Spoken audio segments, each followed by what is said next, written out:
Bonjour messieurs. En haut à gauche, Michel Sorine, patron d'Extrasport, organisateur de la Saint-Élion. On peut le dire, c'est le plus gros événement trail en France, avec pas loin de 17 000 coureurs. Alors, pas eu d'édition en 2020, mais on l'attend avec impatience avec un nouveau partenaire, ASICS, en 2021. Et Nous aussi. au centre, avec son casque de pilote de ligne, Patrick Basset, que vous connaissez, directeur scientifique, médical de Docever. Docever, qui est une société qui intervient sur les plus gros événements, qui médicalise les plus gros événements sportifs en France et à l'étranger, notamment UTMB, Marathon des Sables, Marathon de Paris, et aussi président de la fondation Ultra Sport Science. Messieurs, on va échanger ou on va parler du CESO, donc du collectif événementiel des sports outdoor, qui a été constitué il y a quelques mois, mais sur lequel on va revenir. Et on fera aussi un sujet complémentaire dans le prochain Trail Endurance Mag, le numéro 144, qui sortira début avril. Voilà. Pour revenir donc au CESO, est-ce que l'un de vous deux peut nous présenter la genèse de ce collectif ? Michel, je vais me permettre de présenter cette genèse. Merci Frédéric pour cette interview et pour faire découvrir ce que c'est que ce CESO. Alors, ce CESO, Collectif événementiel sportif outdoor, est né à mon initiative en début septembre. J'ai commencé à regrouper toute une série de médecins dans le monde. Je suis médecin anesthésiste réanimateur et je soignais des gens du Covid et je me rendais compte qu'il y avait un espèce de décalage et qu'il me semblait nécessaire qu'on reprenne cette activité physique parce que l'immunité, elle est boostée par l'activité physique. Et donc, je me suis dit, je vais écrire une tribune santé. Et cette tribune santé, elle a été co-signée par des médecins de renommée mondiale, de la Mayo Clinic de droite et de gauche, d'Australie ou d'Afrique du Sud. Et cette tribune santé a été pour moi un outil pour aller chercher les organisateurs. Alors tout d'abord, qu'est-ce qu'on disait dans cette tribune santé? Deux choses. L'événementiel sportif outdoor ne génère pas de cluster. C'est une étude anglaise qui regroupe une analyse de nombreux événements qui se sont faits pendant la période de Covid. Et deux, l'étude du CNSF et du MEDEF cofinancée par AG2R, la mondiale, qui a démontré l'impact économique de l'arrêt de la pratique sportive où, quand on ne fait pas de sport, ça coûte très cher à la sécurité sociale. Et donc, il faut pratiquer du sport. Ces deux choses étant dites au travers de cette tribune et co-signée par l'ensemble de ces médecins, elle a été un outil pour moi pour aller chercher les grands organisateurs. Et au nombre de 10, dont Michel Sorine à nos côtés fait partie, assez spontanément, ils ont tous dit « Ok, on y va ». Et donc, on y va, ça veut dire on est en grande souffrance, on a les genoux à terre, on ne sait pas ce qui va se passer, on est en rebondissement tous les 2 mois, 3 mois, 6 mois, et maintenant, à plus d'1 an et à une date anniversaire de l'arrêt du semi-marathon de Paris, on n'est toujours pas reparti. Et donc, l'idée de ce collectif, c'est d'amorcer un redémarrage, c'est de regrouper les organisateurs d'événements sportifs. Premièrement, regrouper les organisateurs, avoir une représentativité. Deuxièmement, relancer les activités sportives, on en parlera dans un second temps. Et troisièmement, défendre la filière de l'outdoor sportif. Je pense que Michel, tu es d'accord avec cette présentation de la genèse de ce collectif? Oui, absolument. Quand tu m'as contacté, j'ai tout de suite vu l'intérêt de la chose. Et puis, ça nous a fait du bien d'échanger avec nos pairs. On s'est aperçu qu'on avait tous les mêmes angoisses, tous les mêmes problèmes. 1 an sans organiser presque quoi que ce soit. On a eu la chance de pouvoir faire 2 événements en 2020, mais enfin, on s'est aperçu que la filière a dû annuler 95% des événements existants. Ça nous a permis de nous compter. C'est vrai qu'on a travaillé un petit peu à une économique. Et puis, quand on fait les comptes, toutes fédérations confondues, puisque là, on parle non pas seulement de trail, mais de course route, de cyclosport, de VTT, de triathlon, de ski de fond, de raid, etc. On s'est aperçu que si on additionne tout, c'est 14 000 événements par an, c'est plus de 5 millions de dossards. Et puis, quand on s'essaye un petit peu à estimer les retombées économiques pour les territoires, on s'aperçoit qu'on dépasse allègrement le 1,5 milliard de retombées économiques. Donc, c'est vrai qu'on pèse quelque chose, même si depuis 1 an, on ne pèse pas grand-chose. Donc, on aimerait avoir, en tout cas, premier objectif pour nous, c'est avoir un peu de visibilité, c'est-à-dire qu'est-ce qui va advenir de nous à l'horizon du deuxième semestre 2021, parce que c'est vrai que une année blanche, je pense que la plupart d'entre nous ont pu à peu près la supporter. 2 années blanches, ça va être compliqué. Alors justement, Donc, la transition est toute faite. Aujourd'hui, on fête presque malheureusement le premier anniversaire du confinement. C'était le 17 mars 2020, il me semble. Est-ce qu'aujourd'hui, on peut franchement parler d'actions engagées qui peuvent nous faire entrevoir une issue favorable dans les semaines qui viennent? Alors, on parle de mai, on parle de juin. Est-ce que vous, qui êtes maintenant en contact avec les scientifiques, avec les politiques, est-ce que vous avez une visibilité sur les prochaines semaines? Alors, Michel, tu veux que je commence la réponse? Je vais faire. Il y a deux axes de réponse. Il y a le côté scientifique qui est un élément pour essayer de repartir, parce qu'en fait, tout bonnement, on nous a refusé les discussions vers un redémarrage dans l'immédiateté. C'était même pas à l'ordre du jour que d'imaginer un redémarrage. Et donc, la seule option qui nous a été proposée, c'est d'évaluer les protocoles sanitaires des différentes fédérations pour voir qu'on puisse démontrer qu'on n'induit pas de surrisque ou de cluster dans le cadre de l'événementiel. Ensuite, il y a le côté politique. Bien évidemment, on travaille sur tous ces fronts. Le côté santé, par la rédaction et le travail de mise en place de protocoles et d'event tests. C'est un travail de longue haleine, mais on avance avec un TGV qui roule à plus de 300 km/h, je peux vous le garantir. Et merci à toute l'équipe du CESO qui est là. Hein. Je pense, Michel, on les représente, mais on peut leur dire sincère merci. Il y a un travail énorme de tous les organisateurs, de tout le monde qui s'investit, les universités qui nous soutiennent et qui travaillent. Et il y a le côté politique avec des personnes qui nous aident au sein du collectif, Rémi Duchemin, Gilbert Izerne et bien d'autres qui vont à toutes ces réunions et qui avancent. Donc les politiques nous entendent et découvrent notre filière et sont très contents d'avoir un interlocuteur. Nous ont ouvert les portes. Elles sont pour l'instant qu'entrouvertes. Hein. Ça ne veut pas dire qu'on a gagné quoi que ce soit. C'est entrouvert, mais en tout cas, maintenant, on est à la table des discussions. Ça, on peut l'affirmer. Et ils sont très contents qu'on soit un collectif et qu'on vienne représenter cette activité-là. Donc, on est sur une planification qui est en route d'event test et d'action politique. Voilà où on en est. Alors après, peut-être on va rentrer plus dans les détails. Je ne sais pas comment tu le vois, Michel, qui est plus en charge de la communication. Mais après, il faut être réaliste. Aujourd'hui, on sait que jusqu'à la levée de l'état d'urgence sanitaire le 1er juin, il y a quand même peu d'espoir de pouvoir organiser quoi que ce soit, hormis éventuellement des événements tests sur lesquels on travaille. Mais ensuite, on aimerait avoir de la visibilité après le 1er juin, parce que c'est là où on va avoir lieu tous les grands rendez-vous de printemps, été, etc. Et si visibilité il y a, quelle sera la jauge autorisée? Est-ce que ce sera une jauge numérique? Est-ce que ce sera une jauge numéraire, pardon, ou une jauge en fonction de la densité?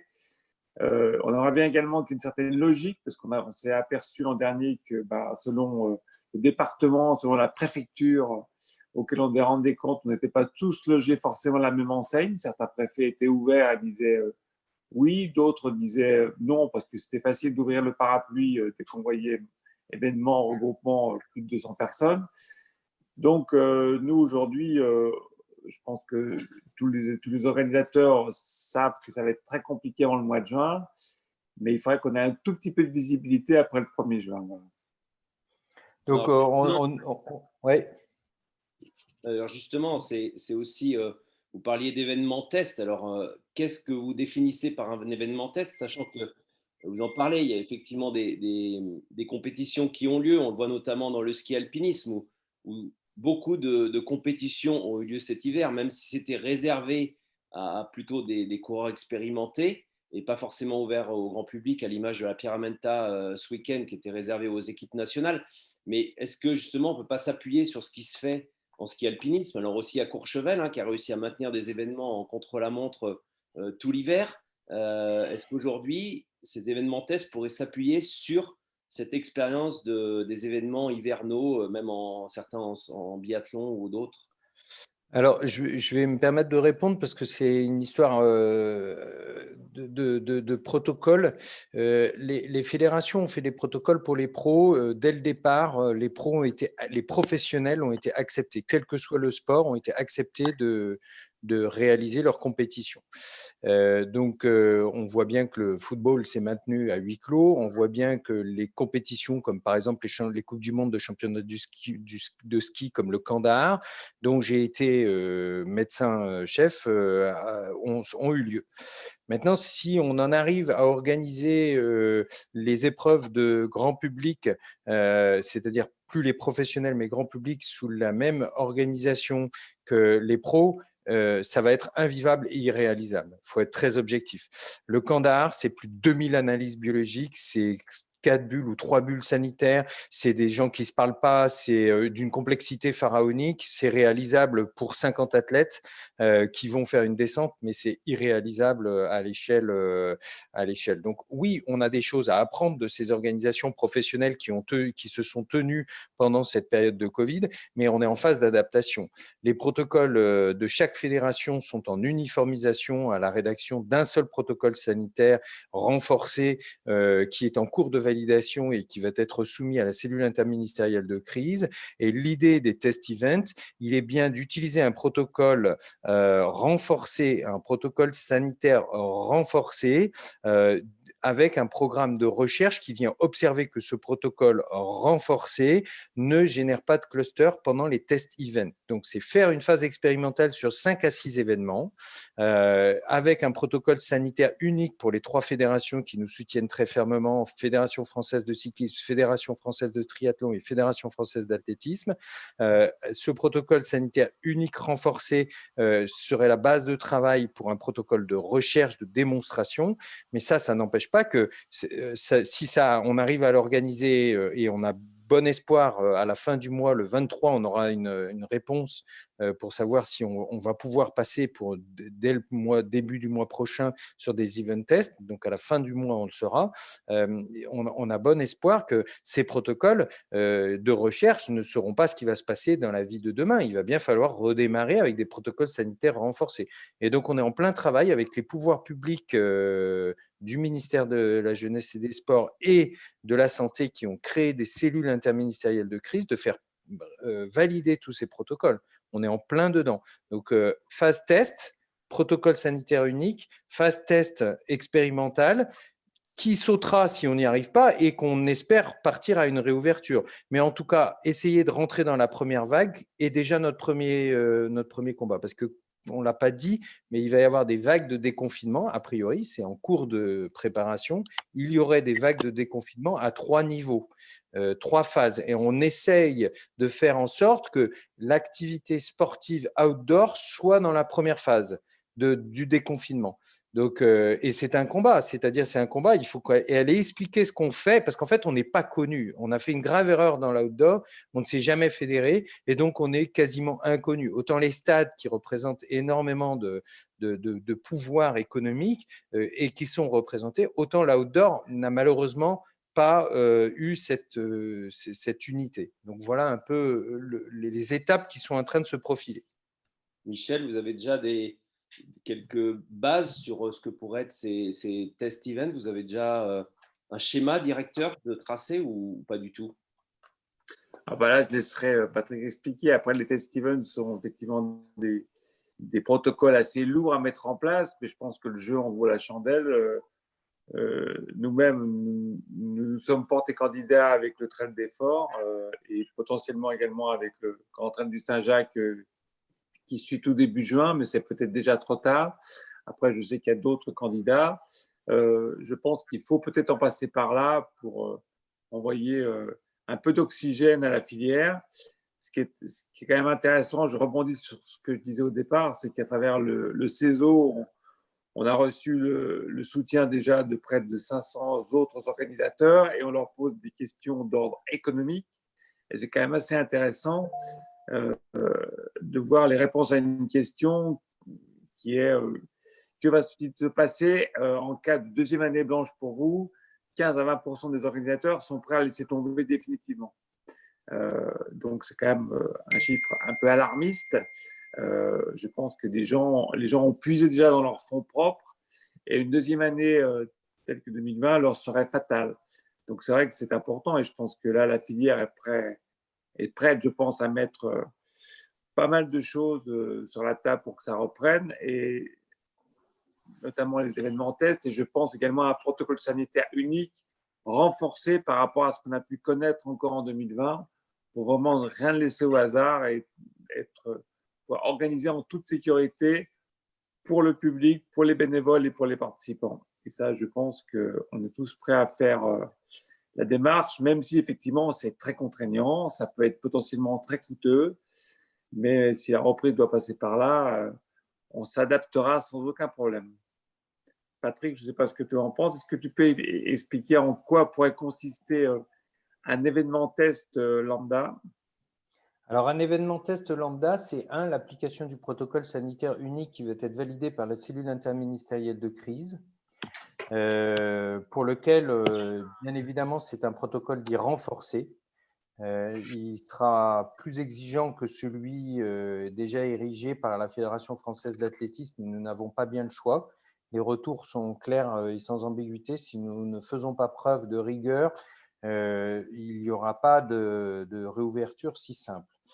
Une fois qu'on a mis, que l'organisateur a accepté de mettre en place un protocole sanitaire unique renforcé qui va être diffusé dès qu'il est validé par la cellule interministérielle de crise, dès qu'il va être soumis, il y a des organisateurs pour lesquels on va mettre en place des programmes de recherche pour valider que l'on n'induit pas un surrisque de contamination en faisant venir de gens de tous les départements, de gauche et de droite. Donc, on va stratifier, on va faire des groupes, un groupe qui court, un groupe qui ne court pas, observer les gens, faire des analyses, des questionnaires santé dans le groupe qui court, dans le groupe qui ne court pas. Et on va comparer tout ça et on va stratifier avec des professeurs d'université, des biostatisticiens qui vont nous aider à compiler, c'est leur sujet de recherche, avec les Hospices civils de Lyon et le laboratoire du professeur Bruno Lina qui est au conseil scientifique. On est très fortement soutenu et on a de très beaux protocoles. Donc ces protocoles, il ne faut pas se leurrer, le budget pour 10 000 coureurs, il est de plus de 3,8 millions d'euros de dépenses qui sont majoritairement des prises de sang. Donc, on a bon espoir que le gouvernement nous autorise que ces prises de sang, enfin, ce n'est pas les prises de sang, les échantillons salivaires, les analyses, les RT-PCR. Voilà, parce que si c'était des prises de sang, on n'aurait déjà aucun événement. Non, on veut faire des choses simples et pragmatiques pour faire relancer la filière. Donc, c'est des échantillons salivaires et ces échantillons salivaires coûtent très, très cher. Après, il y a un programme scientifique autour qui vient compléter, analyser ces différents groupes qui vont permettre de réaliser, on espère d'ici la mi-juin, d'avoir des résultats pour, redonner confiance en la filière, de redonner confiance au gouvernement et à l'exécutif qu'on fait quelque chose de safe et qu'on est en outdoor, même si ça nous apparaît très évident et même s'il y a des publications qui disent qu'il n'y a pas de cluster induit par l'outdoor, on doit donner confiance aux pouvoirs publics qui ont empêché la mixité. On n'avait plus le droit d'aller sur la Côte d'Azur, on n'avait plus le droit d'aller en montagne, on n'avait pas parce qu'ils ont fermé les stations, etc. Tout ça, c'est pour éviter des mouvements. On serait un peu les catalyseurs d'un redémarrage de petites personnes qui se déplacent en France, d'un département à un autre pour un événement, et on va essayer d'analyser ça pour voir si on n'induit pas une catastrophe en faisant déplacer un peu les gens, en redémarrant le déplacement de personnes d'un département à un autre. C'est un challenge scientifique, mais c'est aussi nécessaire pour redonner espoir. Michel peut très bien l'expliquer. C'est 3 à 1 an, c'est 3 mois à 1 an de travail que d'organiser un événement sportif, je crois. Et donc, il faut que dès à présent, pour le deuxième semestre, il y ait une confiance, il y ait qu'on remette en confiance cette filière qui, si elle n'a pas d'éléments d'ouverture, se voit les deux genoux à terre après 2 années. Et donc, sans aucun revenu pendant 2 ans. Donc ça, c'est tout ce qui est combat politique d'améliorer les indemnisations qui sont en cours. Mais il y a tout le côté sanitaire et tenter de le relancer par les protocoles tests. Et donc, on a bon espoir que ces protocoles tests avancent, mais c'est d'une complexité pharaonique, comme l'a dit Michel, et c'est coûteux, mais il faut tenter. C'est l'objet du collectif, c'est que Michel l'a dit au titre d'organisateur, moi au titre de médecin, il faut qu'on se donne les moyens de croire en ce redémarrage. Super, on va arrêter cet entretien vidéo sur cette note positive, cette belle vague, hein. Je pense que c'est la vague de Nazareth, hein. Elle est énorme. En tout cas, quand elle va se dérouler, elle va être belle. Donc, on va garder cet espoir-là. On arrête cet entretien vidéo. Nous, on va continuer de notre côté après à enregistrer. Et donc, vous allez retrouver tout l'entretien et les autres questions que j'ai à poser à Michel et Patrick, notamment sur le rapport avec les petits et les gros organisateurs, parce que beaucoup se posent des questions. Et puis, j'ai 2-3 autres questions aussi sur les liens et sur la durée qu'a pris la mise en place de ce protocole. Merci à tous de nous avoir suivis. Vous nous retrouverez dans le numéro 144 et nous, on continue. Merci.